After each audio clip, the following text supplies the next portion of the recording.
based on what has happened in Venezuela, the United States has opened the door for other countries to, for example, kidnap a head of state.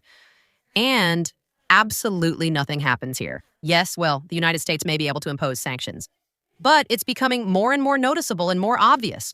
What exactly are they going to do?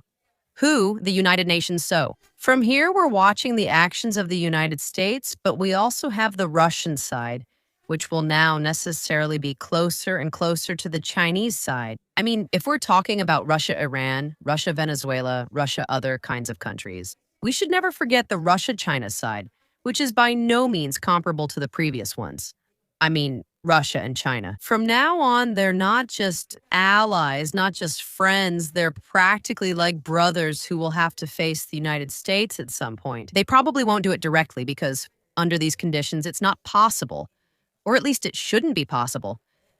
I think you understand since all three have nuclear weapons. But be careful, they're neighbors. They share a border, a single border that separates them, and they have many interests. They have many interests in the other hemisphere. If the United States is doing this now with the ships, whether they're Russian or Venezuelan, the Russian Federation is taking notes. They're writing things down and seeing how this could affect them for better or worse.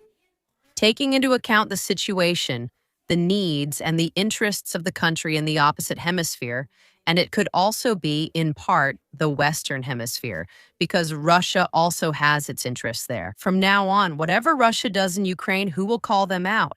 Absolutely nothing in Ukraine or the Black Sea.